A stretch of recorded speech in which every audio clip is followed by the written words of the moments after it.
Hello students, welcome in thermodynamics class. Today we will study Joule-Thomson coefficient for real gases and inversion temperature. हमने इससे पहले वाले lecture में आपको joule-Thompson coefficient किसे कहते हैं और फॉर आइडियल गैस हमने कैलकुलेट किया था। हम इस वाले में रियल गैस के लिए कैलकुलेट करेंगे। वैन डर वाल्स गैसेस के लिए जूल-थॉम्सन गुणांक हम जानते हैं कि निम्नलिखित समीकरण वैन डर वाल्स समीकरण है P plus A upon we square into V minus V equals to R T. यहाँ ए अपॉन वी स्क्वायर पद अंतर अणुक आकर्षण के कारण होता है, इंटरमॉलिक्यूलर अट्रैक्शन के कारण होता है, आंतरिक दाब को प्रदर्शित करता है। जब गैस को V1 से V2 तक प्रसारित किया जाता है तो इस प्रकार आकर्षण के विरुद्ध किया गया कार्य निम्नलिखित होगा। हमने इससे पहले वाले लेक्चर में आपको एक्सपेरिमेंट का डायग्राम बताया था, उससे हम सोचें थोड़ा। आंतरिक कार्य बराबर होता है आंतरिक दाब इंटू आयतन वृद्धि। हमारा W2 हो जाएगा, हमने इसको इंटीग्रेट किया है a upon we square into d v के, a V1 minus V1 V2, परंतु W1 is equals to P2 V2 minus P1 V1 है। अतः गैस द्वारा किया गया पूर्ण कार्य का मान निम्नलिखित होगा W is equals to W1 plus W2 और P2 V2 minus P1 V1 plus A upon V1 minus A upon V2। समीकरण को निम्न प्रकार से लिखा जा सकता है PV is equals to RT minus A upon V plus PV। A B upon V का मान नेग्लिजिबल के बराबर होता है, इसलिए हमने उसे छोड़ दिया है। PV is equals to RT plus PB minus A upon B, हमने उसको रीअरेंज कर दिया है।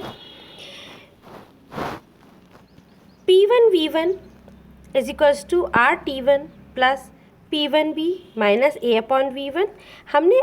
हमने इनको अलग अलग P1 और P2 फॉर्म में लिख लिया है। इक्वेशन 4 हमारी P1 वन प्रोसेस के लिए है और इक्वेशन 5 हमारी सेकंड प्रोसेस के लिए है।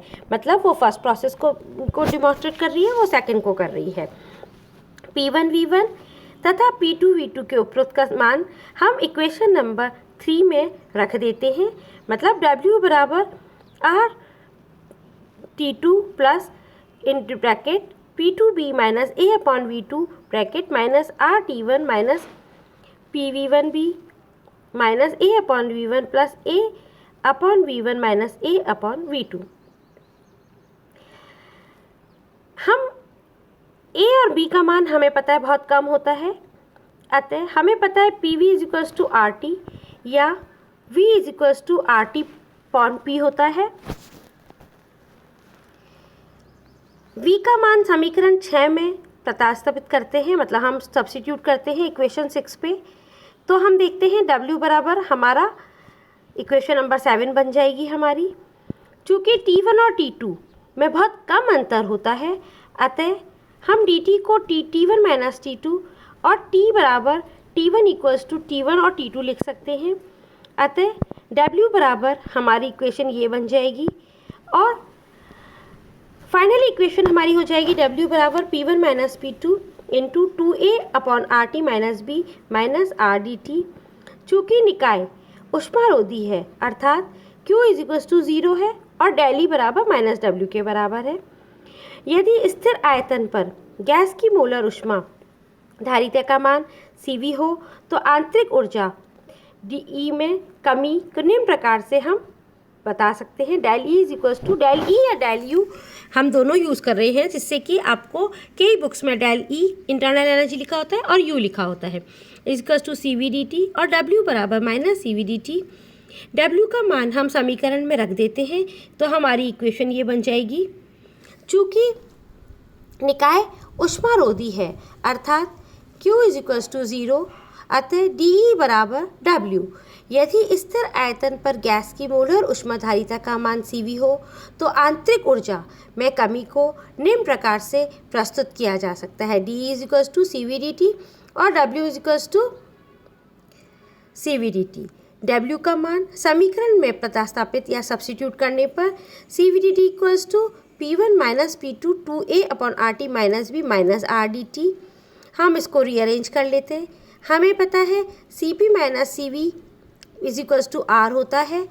हम इस इक्वेशन को रीअरेंज करेंगे और सब्स्टिट्यूट करेंगे तो हमारी फाइनल इक्वेशन 11 आ जाएगी। Mu JT is equals to minus CP 2A upon RT minus B। समीकरण 11 से स्पष्ट है, यदि 2A upon R divided by RT is greater than B तो म्यू JT हमारा 0 से ज़्यादा होगा, अतः DT धनात्मक होगा, अर्थात जूल थॉम्सन प्रसार में गैस ठंडी हो जाएगी। यदि 2A अपॉन RT B से कम है, मतलब B की वैल्यू ज़्यादा है, तो म्यू JT हमारा 0 से कम होगा, अतः DT हमारा ऋणात्मक हो जाएगा, अर्थात जूल थॉम्सन प्रसार में गैस गर्म हो जाएगी। यदि 2A अपॉन RT बराबर B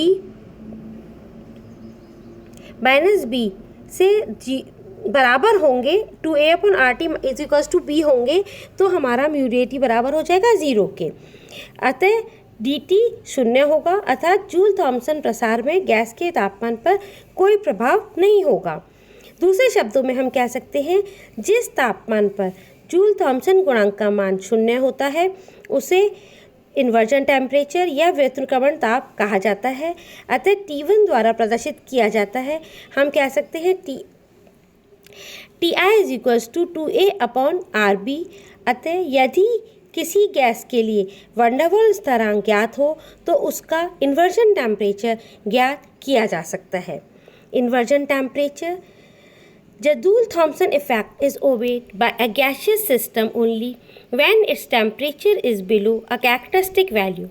The characteristic temperature below which a gas expands adiabatically into a region of low pressure through a porous plug with a fall in temperature is called a inversion temperature.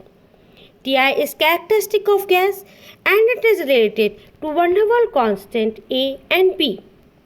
Ti is equals to 2A upon RB. At the inversion temperature, there is no Joule-Thomson effect. There is neither fall nor rise in temperature. Only when the temperature of a gas is below the inversion temperature, there is a fall in temperature during adiabatic expansion. If temperature of the gas is above Ti, there is a small rise in temperature for gases like hydrogen and helium, whose Ti value are very low, that is minus 80 degree centigrade and minus 240 degree centigrade respectively. These gases get warmed up instead of getting cooled during the Joule-Thomson experiment. These gases will obey Joule-Thomson effect only when they are cooled to a temperature below these Ti value. आपको assignment में एक numerical दिया है, इसे आप solve करें, direct value substitute करनी होती है। Thank you.